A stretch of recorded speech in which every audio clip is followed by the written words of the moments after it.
અહીંયા જ્યારે કેનેડા આવી એ પહેલાં જ મેં બધું દાદાને સોંપી દીધું હતું કે દાદા મારું અહીંયા એક ફ્રેન્ડ બી નથી, એક બી એવું રિલેટિવ નથી, મને કે એરપોર્ટ પર લેવા બી કોઈ આવે એવું નથી, કંઈક ક્યારેક બધું તમને સોંપું છું એમ, સાચવી લેજો.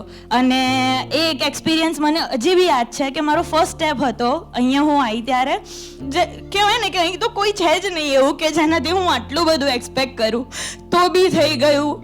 જોબ માટે બધી જ રીતના 20 દિવસમાં મારી પાસે ફિલ્ડ જોબ હતી એઝ અ સ્ટુડન્ટ.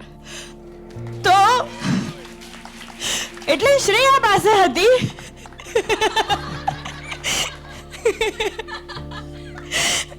એટલે બસ હજી બી ક્વેશ્ચન્સ હજી બી આઈ નો, લાઈક જ્યારે ફર્સ્ટ ટાઈમ ઓનલાઈન વિધિ લીધી હતી ને ત્યારે પૂજ્યશ્રીને પૂછતી હતી પણ પૂજ્યશ્રી હું શું કરીશ, હું શું કરીશ, કશુંક તો છે ને કે જે હું કરીશ. તને પૂજ્યશ્રી મને વારે વારે એ જ સમજાવે કે તું કશું કરતી જ નથી, કરતી જ નથી. પણ પેલું કહે ને જેમ જેમ બીજ પાકે એમ એમ આપણને સમજ આવે. હવે ધીરે ધીરે ક્વેશ્ચન્સ ઓછા થાય છે, એટલે એવું થાય કે સત્સંગ સાંભળીશ તો બધું મને બધા આન્સર્સ મળતા જ રહેશે અને બધું સારી જ રીતના બધું થતું જ રહેશે એમ, અને એવું દુઃખ થશે જ નહીં એમ.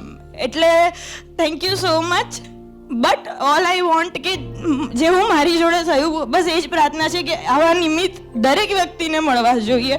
આઈ નો મારી લાઈફ એન્ઝાયટી પિલ્સ સુધી પહોંચી ગઈ હતી, ત્યાં સુધીનું હું પહોંચી ગઈ હતી. મને કોઈ સોલ્યુશન એવું નહોતું મળતું. પેલું કહેવાય ને હંમેશા પેલા મટીરિયલિસ્ટિકમાં જ હતી. આ સાચું કહેવાય, આ ખોટું કહેવાય, આ ખોટો માણસ, આ સાચો માણસ.